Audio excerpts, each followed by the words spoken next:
Thank you, Karen, for that lovely introduction. I'm a bit choked up. And for sharing that part of Roger's book. I'd like to thank you all for inviting me here today and to speak a bit about women's leadership, or at least my experience with it, knowing that we're having International Women's Day this coming Friday. So I also wanted to share with you really how humbled I feel to be in your presence. I'm just so warmed by the sharing that you've done and by your service today so far. It's wonderful, but it's also just so refreshing. So I thank you again for inviting us. I'd like to start with a little reflection, please, and this gets back to Roger's book again. But I think, as one of the congregation said this morning, and Karen also spoke about it, our world is in crisis.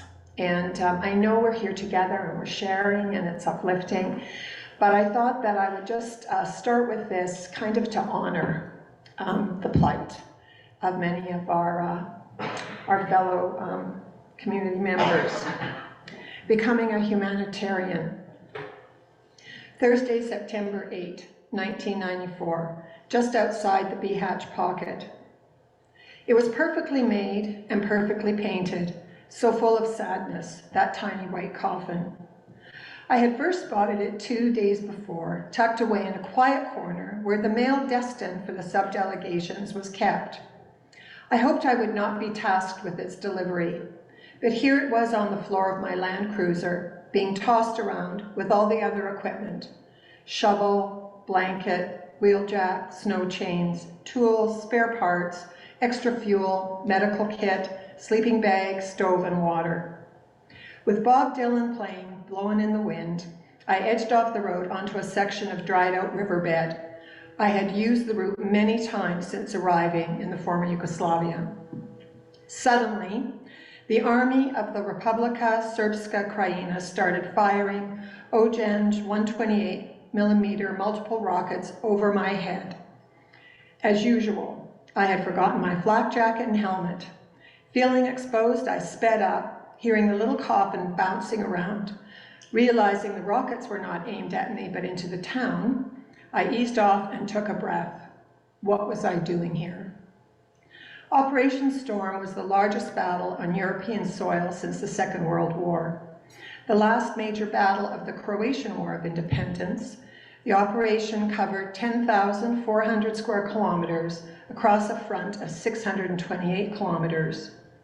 Between dawn on August 4 to the evening of August 8, 1995, when the operation was declared over, 200,000 civilians were displaced. Most sources agree that during and in the days following the end of Operation Storm, 1,192 Serbian civilians were murdered or missing. And I cannot forget the 9 elderly Serbs senselessly killed as an apparent act of vengeance in the village of Verovode, in the municipality of Kanin on September 28, 1995, 6 weeks after the battle ended. During the entire bitter conflict in the former Yugoslavia, Croatian civilians suffered equally. Other ethnic groups were harrowed by rape and murder as well. So with that reflection, I'll tell you a bit about my journey in leadership and in women's leadership. So I'm the eldest of 3 children, and as a girl was called bossy by my 2 younger brothers. I may have been bossy, however, I am 5 and 6 years older than them, so came by responsibilities of babysitting, etc., quite honestly.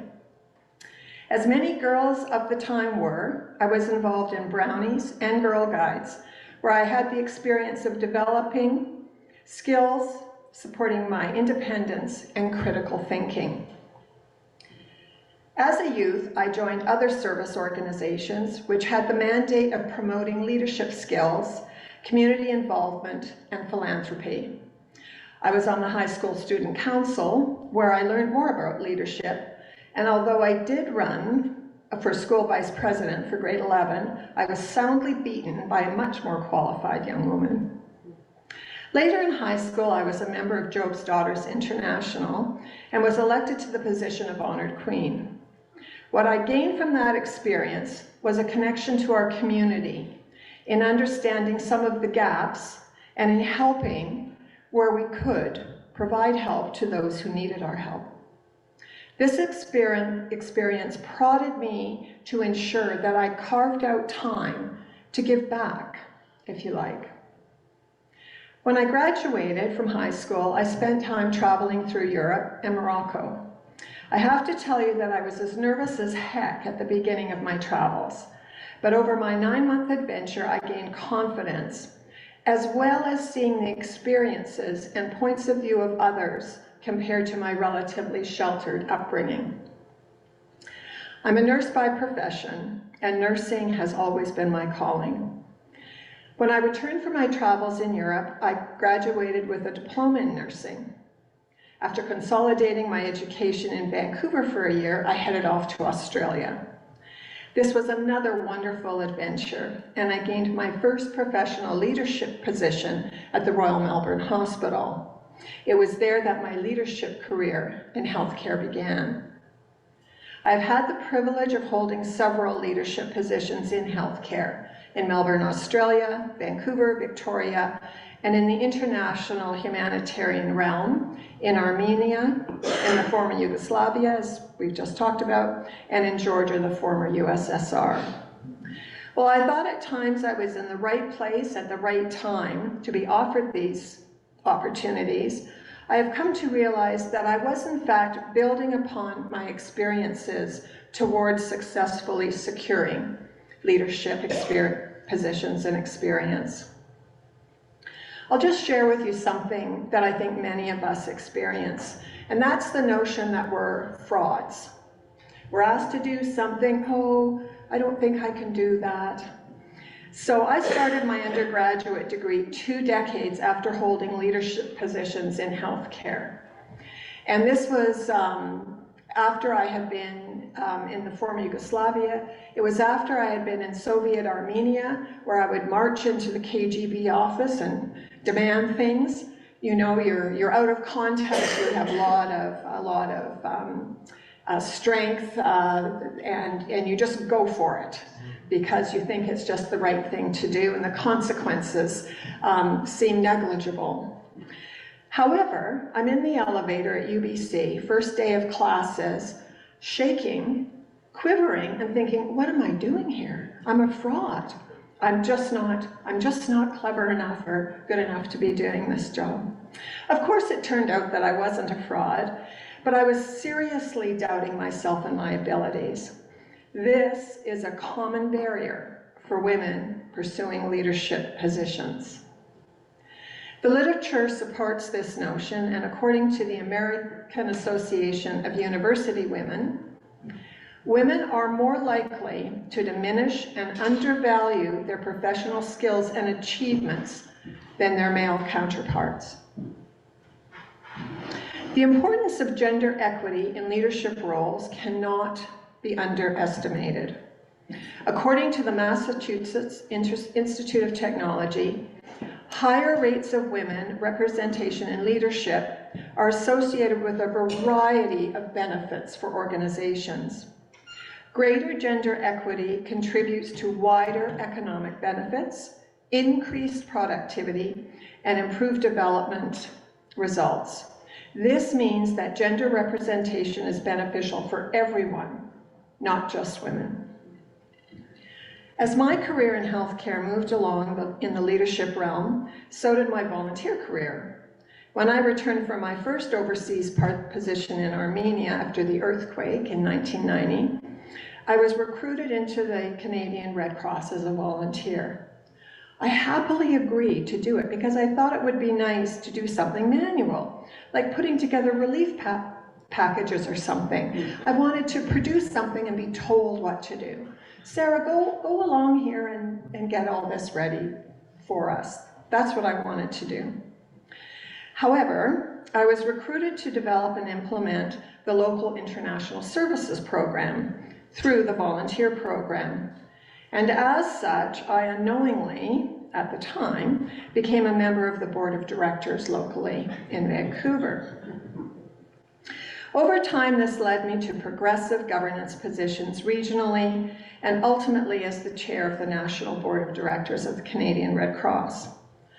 I was the 5th woman board chair in the Society's 125-year history. 16-member board that I chaired, 4 women. You can imagine managing all the hormones flying around in that boardroom, but it was an absolutely wonderful experience. In 2017, I was elected to the governing board, as Karen kindly mentioned, of the International Federation of Red Cross and Red Crescent Societies in Geneva. This is a 191 member organization. That's 191 countries that are signatories to the Geneva Conventions, which is, of course, the basis of international humanitarian law. So the context is just so rich and yet so challenging. You can imagine 191 cultures and political realms. Just for your information, the states do sign the Geneva Conventions of the Canadian government, for example, and others, and our role as national societies is auxiliary to government, particularly around the delivery of humanitarian aid based on what the country's needs are, and they vary. You know, in Canada we have our wildfires, floods, etc., so that's where we provide our auxiliary to government role. I'd like to note, as I did a bit earlier, that the 7 fundamental principles of the international movement, along with our values, align with the Unitarian principles. So I was just so pleased to read that. It's wonderful. In 2017, the movement determined that gender parity at leadership levels in the movement was crucial to the success of building local capacity and sustainability. So leadership at the top needed to model leadership throughout the 191 national society. Since 2017, I have led the Governance Excellence Advisory Group to the Governing Board, and with the power of many women and men, we have successfully achieved changes to the Constitution, ensuring gender parity on the governing board. So this is a 200-year-old organization, and changing the Constitution is time-consuming, it takes time, and is a terrific learning experience, but also very rewarding and challenging at times as well. So a group of women came together in late 2017, and that happened to be at the General Assembly, where I was elected along with the remaining board members. And we were talking about this issue of the lack of women's leadership in the movement. For 40 years, the movement had been talking about, we've got to do something, we've got to get women at the top. Women are they're 2/3 of our volunteers. They're, the population is half the world's population, more than half of the world's workforce, etc. 40 years, and nothing had been done. So the time was right, and the appetite was right. The president of the Federation at the time was also the president of the Italian Red Cross, Francesco Rocca, and he took this challenge very seriously, and it became under his mandate that we were able to change the Constitution. So we worked hard. We did 191 or more consultations, and 2 years later we changed the Constitution, and we have gender parity on the international board. So that's something for all the work that has been done. So back to Glow Red. So Glow Red was supported by the Swedish and Canadian Red Crosses starting out in 2018, as Karen mentioned. And so what was the notion about bringing together this group, really, that had no financial support? How were we going to get that? How were we going to be able to meet? How were we going to communicate? Well, we're very fortunate. You know, technology is such an enabler and such a facilitator and such a channel through which we were able to meet. It's a very strong and active group now. We meet frequently and regularly, and the aim is to have a global network really to advance women's leadership across the movement, and that's both in staff and in volunteers. And it's for young and for old. So we come together, we talk, we mentor, and we nominate. And so we've been very successful. So the ICRC, which Karen spoke about, which is the arm of the international movement that deals in areas of conflict. So there, for example, in Gaza currently. And then we have the Federation, which is the membership of the national societies, the 191, and then we have the individual national societies. So the president of the ICRC is a woman. The president of the IFRC as of last December is a woman. And there's a commission that brings both of those parties together to work collaboratively and kind of keep in their lane, but build on their strengths as well. And the leader of that commission is a woman. So lots of milestones made over the past few years. I've participated in many Glow Red gatherings, and when asked on advice of pursuing leadership roles from the network, I've shared my experience, which is to go after something you want. You're vulnerable when you do this. But I've developed a bit of a mantra, and the mantra is, what's the worst that can happen? If I do this, what's the worst that can happen, and can I live with it? In terms of, putting yourself out there. So in terms of embarrassment or vulnerability. So we really need to go after what we want. No one is going to come and ask you if you want to be the manager, the president, the CEO, the leader, the facilitator. I'll share with you an experience about when I worked at Shaughnessy Hospital in Vancouver. I was the unit manager of the acute spinal cord injury unit and trauma ICU. And the organization was going under some changes. The manager of the cardiac intensive care unit was leaving. And I thought, I want that. I have a vision. I have a vision for critical care and trauma and the spinal cord unit. And so I went to the vice president of patient services, and I said, so I have this vision, and this is what I would like to suggest we do with this person's vacancy, and that is to give it to me. And I looked at her, and I'm telling you, I cried at the time. I could barely get the words out, but I said, no one can do this job better than I can. And I got the job. So we need to build on our confidences, promote and support each other. And I say this about me, you're never alone, ever alone. Your partners, your family, your friends, are your biggest supporters, and I think we need to reach out to them to do that. I had mentioned that I started my undergrad degree after I'd been working for 20 years. So Roger was my greatest support in doing that.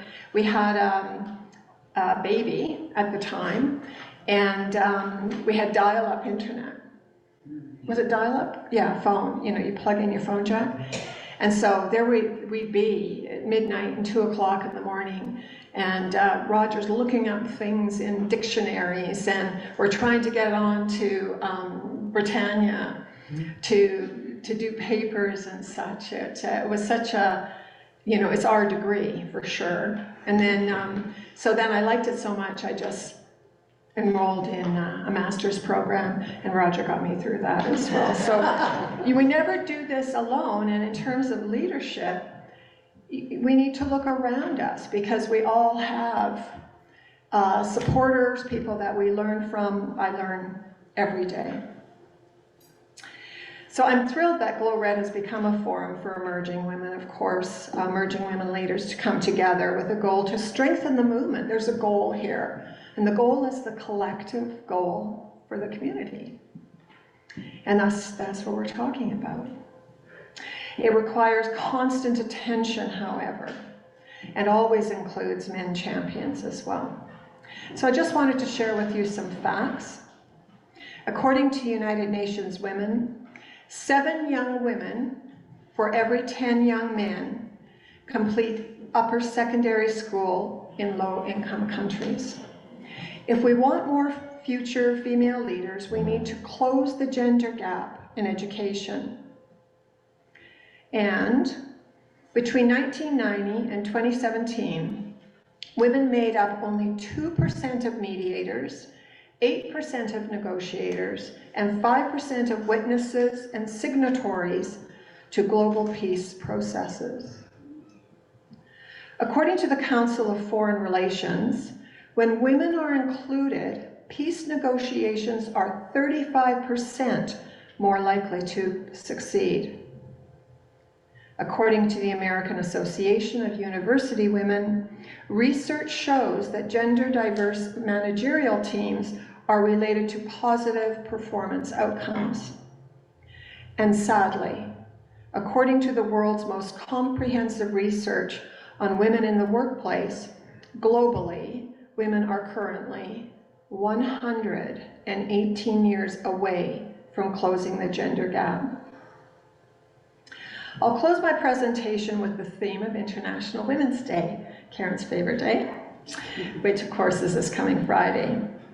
The campaign theme for International Women's Day 2024 is Inspire Inclusion.